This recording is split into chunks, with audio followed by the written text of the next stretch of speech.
अस्सलाम वालेकुम जी दोस्तों, की हाल है? ठीक हो? असी लोग बड़े बेहिस हो चुके हैं।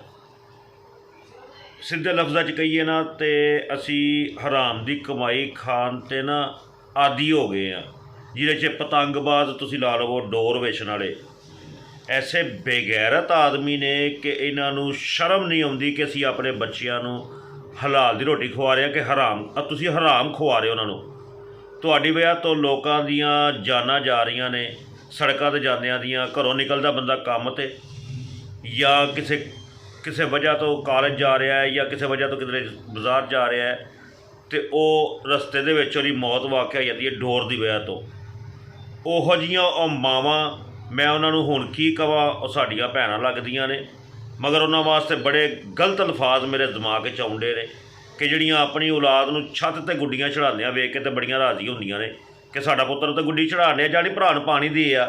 ਸ਼ਰਮ ਆਉਣੀ ਚਾਹੀਦੀ ਉਹਨਾਂ ਨੂੰ, ਪਿਓਵਾਂ ਨੂੰ, ਜਿਹੜੇ ਪੈਸੇ ਦੇ ਕੇ ਪੁੱਤਰਾਂ ਨੂੰ ਡੋਰ ਲਿਆ ਕੇ ਦਿੰਦੇ ਨੇ, ਗੁੱਡੀਆਂ ਲਿਆ ਕੇ ਦਿੰਦੇ ਨੇ ਕਿ ਲੋ ਤੁਸੀਂ ਆਪਣੇ ਜਿਹੜਾ ਨਾ ਛੱਤ 'ਤੇ ਚੜ੍ਹ ਕੇ ਅਤੇ ਲੋਕਾਂ ਦਾ ਕਤਲ ਕਰੋ।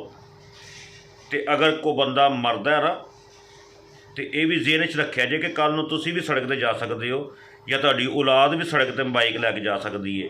ये हादसा और ना भी हो सकता है। कुछ थोड़ा जिहा ना शर्म करो, कुछ थोड़ा ना खुदा का खौफ करो, अपनी औलाद नूं रोको।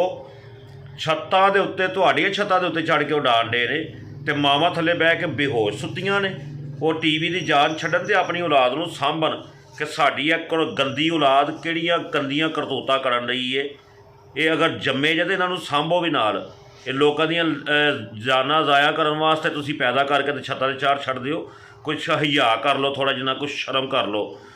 तो बाकी ये जिहड़े बेचण वाले ने, इन्हां नाल तां दुनिया ते बेगैरत बेशरम और कुत्ते आदमी नहीं कि जिहड़े आ डोरा वेचण दे ने, ओहो जे बनाउण वाले ते ओहो जे बेचण वाले। इन्नी कमाई कबर दे विच तुसीं नहीं लाई जानी।